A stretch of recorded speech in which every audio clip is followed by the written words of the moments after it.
Alors dans cette vidéo, nous allons voir comment acheter et vendre des NFT de façon simple et sans prendre de gros risques. Donc l'idéal pour les débutants. Alors, ce que je vous propose, c'est vraiment le plus simple. C'est sur Binance d'aller sur le menu NFT. Voilà, donc ça se présente de la façon suivante. Il y a les menus Gaming, IGO, Marketplace, Mystery Box. Et dessous, il y a des recommandations. Bon, en général, c'est des NFT qui coûtent assez cher. Ce qui est intéressant, c'est la Marketplace, où en fait, vous avez tous les NFT. Il y a sur la gauche des types de vente. Alors, il y a à prix fixé, c'est-à-dire vous pouvez tout de suite acheter la NFT. Le prix est proposé, vous l'acceptez ou vous ne l'acceptez pas. Vous cliquez sur acheter et vous l'achetez. Et il y a les enchères. Les enchères, donc vous placez une offre, puis si votre offre est gagnante, vous gagnez la NFT, enfin vous achetez la NFT. Vous avez les types de devises acceptées, vous avez le BNB, BUSD et l'Ethereum. Donc si vous voulez acheter des NFT sur Binance, il faut avoir une de ces trois monnaies. Ensuite, vous avez un intervalle de prix, les catégories, voilà, il y a toutes ces catégories, et le type de médias, images, vidéo ou audio. Donc ça, c'est un moteur de recherche, enfin ce sont des filtres qui vous permettent de filtrer par rapport à ça. Ensuite, il y a un menu important, c'est cette liste déroulante.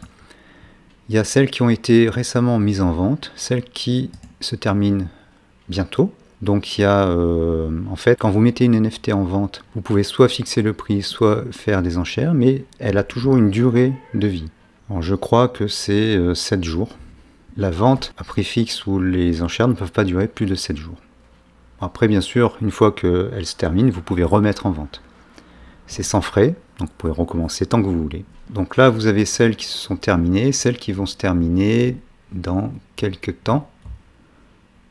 Vous avez ensuite un classement des prix bas vers les prix hauts, et l'inverse, et celles qui sont les plus likées. Donc là, vous avez un petit cœur. C'est le nombre de gens qui l'ont mis dans leurs favoris. Donc là, il y a 18, là, il y a 0.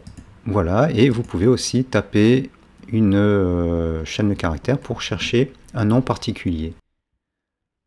Donc, ce que je vais vous montrer, c'est des NFT particulières qui vont permettre aux débutants de se lancer à moindre frais. Donc, il y a celle-ci. Donc, on peut soit chercher, soit cliquer dessus. Si vous cliquez dessus, vous arrivez sur la NFT. Alors, celle-ci est en vente pour 3 BUSD. La vente est terminée. Mais on peut faire une offre. Quand on voit que la personne vient de l'acheter pour 3 BUSD, elle a été vendue par cette personne-là qui l'avait acheté à 2 BUSD. Le créateur, c'est NFT Crypto Dealer. Et l'action, c'est Mint. Minter une NFT, c'est la créer. Disons, la mettre sur le marché, l'enregistrer dans la blockchain. Donc, NFT Crypto Dealer l'a minté et il a vendu à Yannick Carus à 2 BUSD. Et là, on n'a pas encore je vois pas le nom de l'acheteur. Quelqu'un l'a acheté à 3 BUSD. Et je pourrais très bien lui demander, tiens, je te fais une offre pour la racheter à 4 BUSD. Donc si on veut voir s'il y a d'autres exemplaires, alors ce genre de NFT, il y en a des milliers, voire une dizaine de milliers. Je vais cliquer sur NFT Crypto Dealer. Et il y en a plein de différentes, mais on va rechercher ici. On peut soit rechercher ici, soit rechercher ici. Si on cherche ici, on va chercher dans les NFT de NFT Crypto Dealer. Donc là, je vais mettre motorbike. Et donc, j'en ai plein. Si je clique sur une, ça m'ouvre un nouvel onglet. Et voilà, il y a 10 000 NFT. Donc c'est beaucoup. En général, il vaut mieux se concentrer sur des NFT qui sont rares. Mais bon, comme celles-ci sont pas très très chères, ça donne l'occasion aux débutants de faire des petits gains. Donc là, on va refermer l'onglet parce qu'il a ouvert un nouvel onglet. Donc on voit toutes celles qui sont listées de façon récente. Ces cryptos-là sont dans les 1 euro, 1,60 € et elles peuvent se revendre 3 euros, 2 euros. Quand on voit, donc il faut faire une petite étude de marché de ce qui est disponible sur plusieurs jours. Quand on voit 38 ou 77, c'est qu'il y en a qui espèrent. Donc ils l'ont acheté 1,60 et ils espèrent qu'un imbécile les achètera 77. Donc il faut faire attention à ça. Il faut regarder, alors, ce que je vous conseille, c'est de regarder price low high. Voilà. Celles qui viennent d'être sur le marché, elles sont très très peu chères. Donc lui, il veut se faire payer en ETH.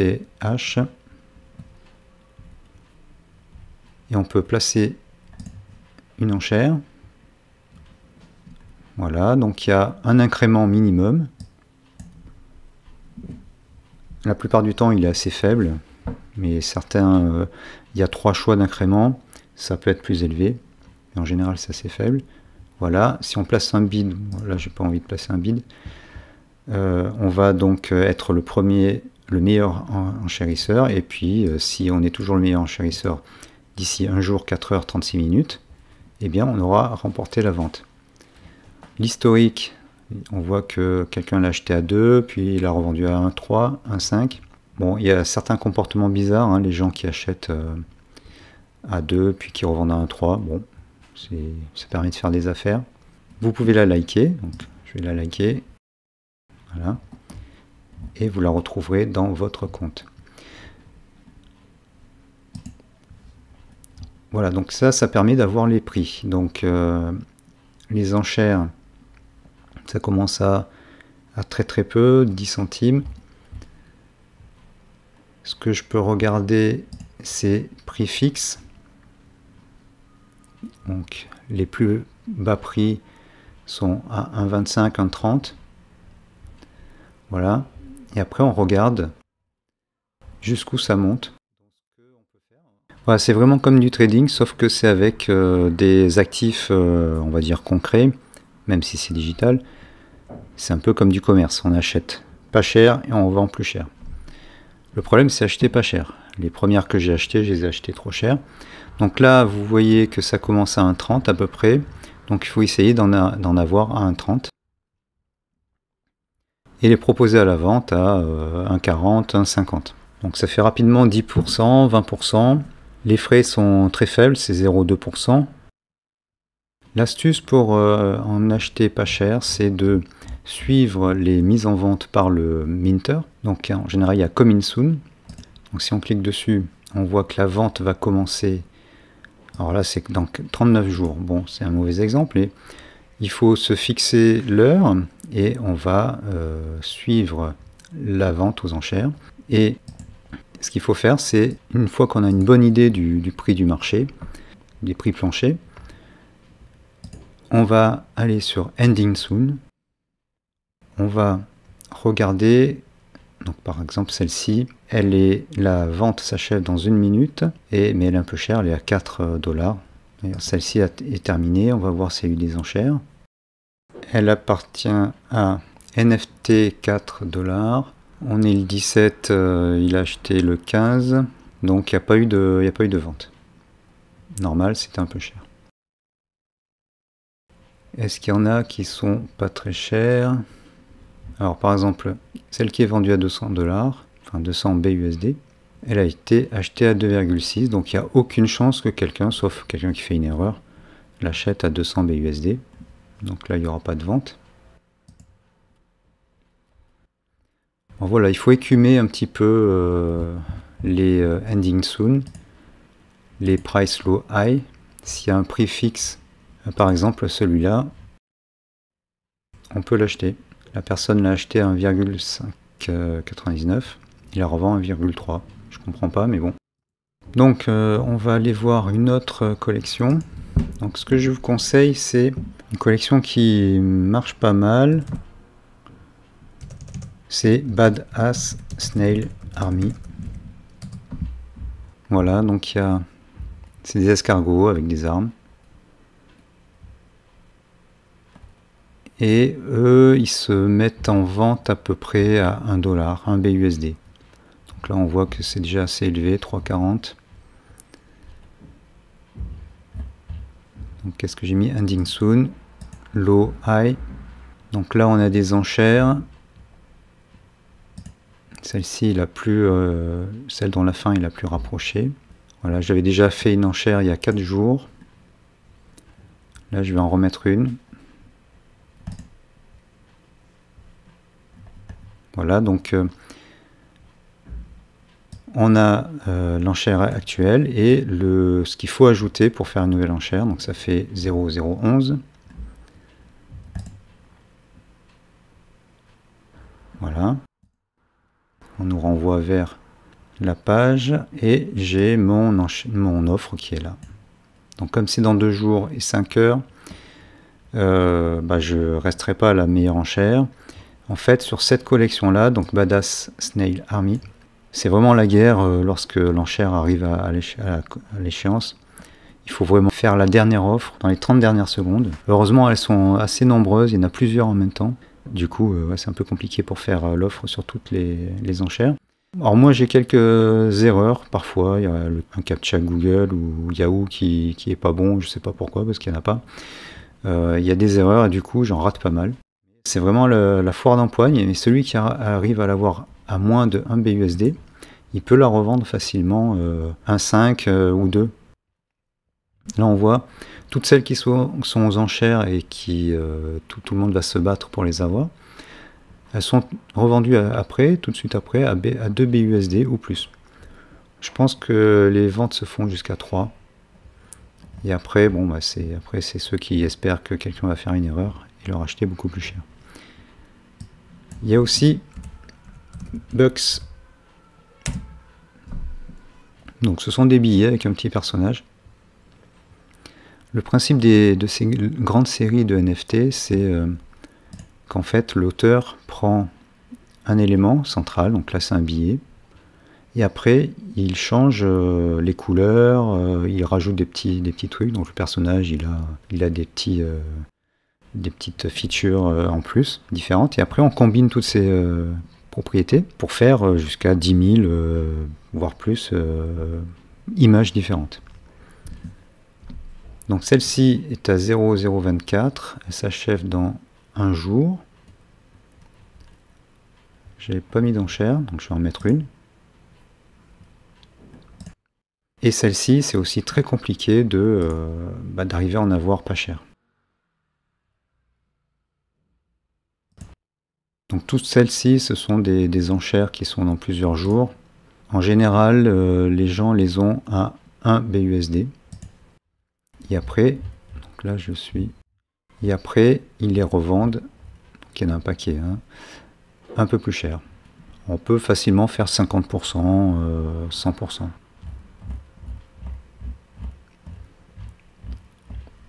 Voilà. Et on peut regarder celles qui ont été mises en vente récemment. Bon, il y en a une à 145 $. C'est une erreur, il ne vendra pas. 2,99, 2,70. On peut cliquer dessus pour voir quels sont ceux qui l'ont acheté, et à quel prix. Donc 1,39 et 2,70. Donc là, il essaie de se faire une belle marge. Et voilà, donc je pense que si vous arrivez à l'acheter vers 1 BUSD et la revendre à 1,39, 1,40, c'est pas mal. Et en multipliant les occurrences, vous gagnez un petit peu. Donc il faut acquérir de l'expérience, savoir un petit peu les comportements, quelles sont les meilleures heures, etc. Après vous en achetez de plus en plus, vous passez à des NFT qui sont plus chers. Et je pense qu'on peut mettre du beurre dans les épinards grâce à ça. Alors ces deux collections de NFT, Bucks et Badass Snail Army, sont assez difficiles à obtenir à bas prix parce que c'est vraiment la foire d'empoigne à la fin des enchères. Il faut vraiment anticiper puis mettre une enchère près de 1 BUSD pour en avoir. En plus, il faut que ça tombe sur des heures où vous ne dormez pas et où vous êtes disponible. Il y en a une autre également, c'est Crypto Drift Car. Donc ça c'est une autre collection qui a l'air de marcher pas trop mal. Alors il y a beaucoup de NFT, mais en trouvant pas cher, on peut espérer les revendre, donc les acheter entre 1 et 20 et les revendre à 2 par exemple. Ou là en se mettant par exemple à 1,90, ça peut le faire. Donc je vais revenir sur Motorbike Girl. Donc Motorbike Girl, je vais chercher un prix fixé pour pouvoir en acheter une tout de suite là. Voilà, celle-ci me semble pas mal. D'ailleurs, je l'avais acheté à 1,45. Elle a été achetée à 1,63 et là elle est en vente à 1,30. Donc moins cher que ce que je l'avais acheté. Donc je coche ça. Je pense que ça peut aider à la faire vendre après. Et je l'achète.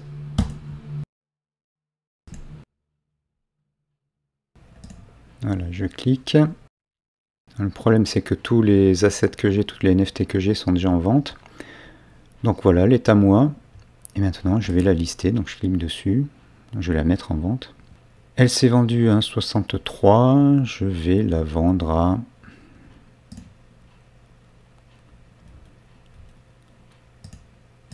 Donc je choisis la monnaie BUSD.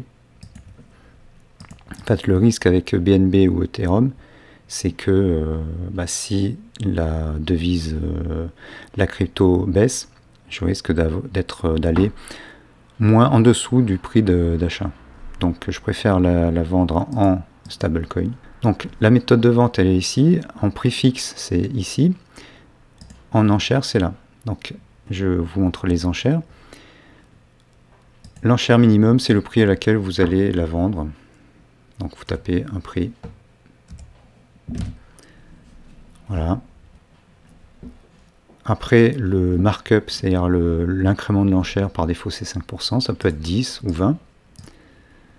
On peut la mettre en vente tout de suite ou à un moment déterminé. Donc à ce moment-là, on clique ici, on choisit une date.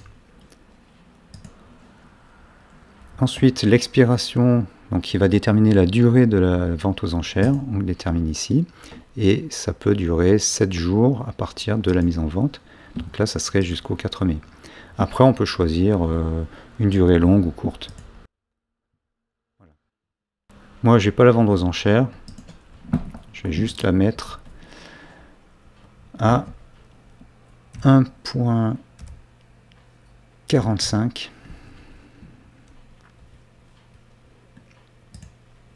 Voilà, les frais sont de... Alors j'avais dit 0,2%, en fait non, c'est 2%. Dans le cas de la vente fixe, on nous annonce déjà les frais, donc 0,02 BUSD. C'est un pourcentage de la vente, donc il faut faire attention d'avoir au moins un gain de plus de 2%. L'expiration date, on va mettre au maximum. Voilà, donc prix fixe, j'ai mis mon prix, je l'ai acheté à 1,3 plus les frais. Donc 1,45, ça va bien le faire. Je la mets en vente immédiatement jusqu'à cette date-là et je fais Submit. Voilà, un petit récapitulatif, 1,45 avec ça de frais. Je confirme. Et voilà, elle est listée. Alors, j'apparais pas encore comme acheteur parce que c'est pas encore mis à jour. Je l'ai acheté à 1,30. Je l'avais déjà acheté à 1,45. Elle est montée jusqu'à 1,63 et là je la revends à 1,45. Normalement, ça devrait attirer les gens. Et là, je pense que c'est pas mis à jour parce que j'ai pas mis une durée de 2 jours. Voilà, donc c'est pas encore bien mis à jour. Là, le système de Binance, il n'est pas total bon. Voilà comment on met en vente une NFT sur Binance. Vous voyez, les montants sont ridicules. Donc vous pouvez vous lancer, acheter, faire vos armes sur les NFT. C'est différent du trading. C'est certes, il faut acheter à un prix et puis revendre plus cher, mais les gens qui aiment bien le commerce, faire des affaires, vont peut-être préférer ça, parce qu'il y a un aspect psychologique. Est-ce que la NFT est jolie? Est-ce que vous pensez qu'elle pourra attirer des gens?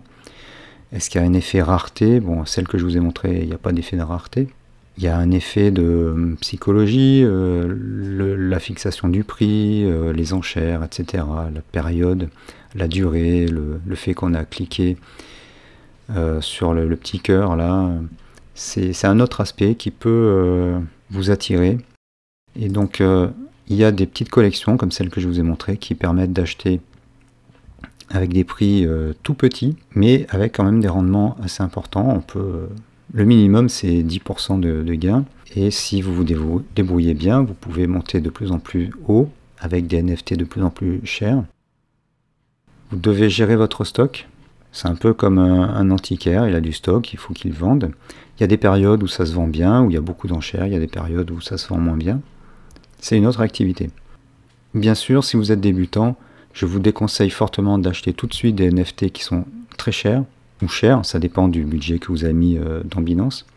Commencez par tout petit comme ça, parce que de toute façon au début vous allez faire des erreurs. Moi les premiers NFT que j'ai achetés, je les ai achetés trop cher. Et vous allez petit à petit apprendre, vous améliorer et monter de plus en plus haut. Voilà, c'est je pense la bonne façon d'aborder les NFT. Vous pouvez aussi assouvir votre côté collectionneur. Et j'espère que ça vous aura donné envie de tremper un petit peu là-dedans et d'acheter des NFT et les revendre. Alors pour finir, je vais vous montrer comment accéder aux différents menus. Donc vous cliquez ici, vous avez User Center, History, Account Limit. Notification, c'est pour dire est-ce que vous voulez que Binance vous envoie un mail chaque fois que vous soumettez une offre, que vous achetez, que vous vendez, etc. Les limites du compte, bon là on va pas y aller parce que vous ne les atteindrez certainement pas.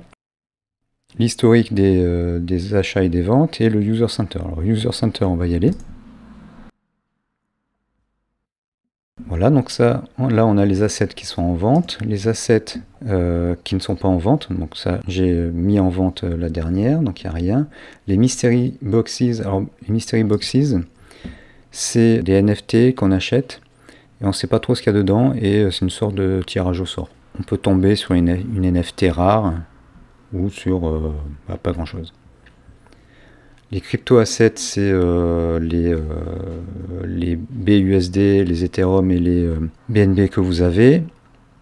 Les offres, c'est les offres que vous avez faites ou que vous avez reçues. Hein. C'était le petit bouton faire une offre.